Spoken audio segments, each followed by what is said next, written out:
Good evening, I'm Theodore Balukas, and here we are at the Museum of the City of New York to enjoy, take in, and completely absorb ourselves in the seminal work of Gus Powell, who is labeled a street photographer, but I think of him as more of a, rightly so, as the description on the beginning of the exhibition reads, a flaneur.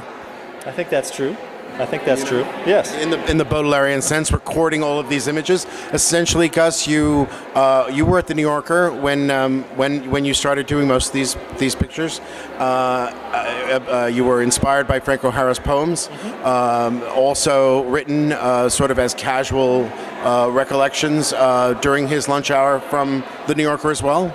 Well, he was at the Museum of Modern Art when he was making that work, and for me, you know, somebody gave me that book just as a present that came in the mail, and I loved the poems, but more than anything else, the response I had to the book was that it sort of was this license to sort of go out on your lunch hour and try and see something and feel something and make that experience actually a fruitful one rather than just one that's to grab a quick bite.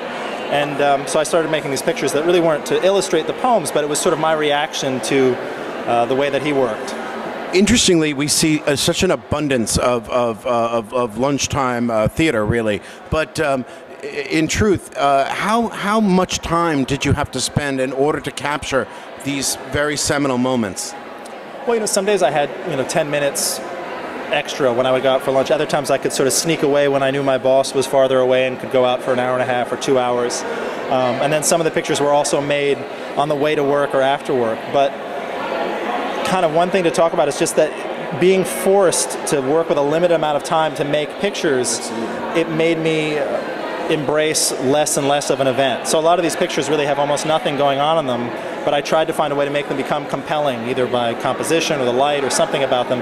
And that was a direct result of having a limited amount of time. So you went out there open to whatever you might find. I had to be open to anything that could happen, whether it would be, seeing a couple kiss in the street or somebody fall down, which is an actual event, or it might just be a group of people walking through a patch of light or across a blue painted wall that somehow to me was interesting. So sometimes I'd see a spot that I thought this could work, or I know if I came back there tomorrow a little bit earlier, the sunlight would be on it on a more interesting way, so some days I would be taking pictures, other days I would be scouting, for future pictures. There's something marvelously voyeuristic about the whole experience too. It's that you managed to sort of insinuate yourself into other people's private lives, really, even if it's just their lunch hour. I think that's true. I mean, it's. One of the pictures is called "Alone Together," which is that image down there, which for me is about there are these private moments in public spaces, and that's what a lot of these pictures are about. So, do you see yourself doing more public space photography, or was this a real diversion for you? No, this was. I still make pictures like this, as a daily practice, and I have other work that's more landscape based, but.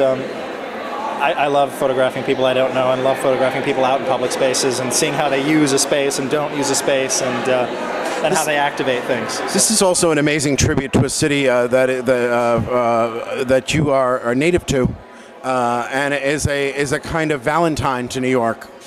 I think I'd say that. I mean, it's I'm a native New Yorker, and these pictures are about a place that I love and want to spend time in, and about the people that I also have an affinity and a connection to. So how fitting that we should be here at the Museum of the City of New York, paying homage to its citizenry and to you.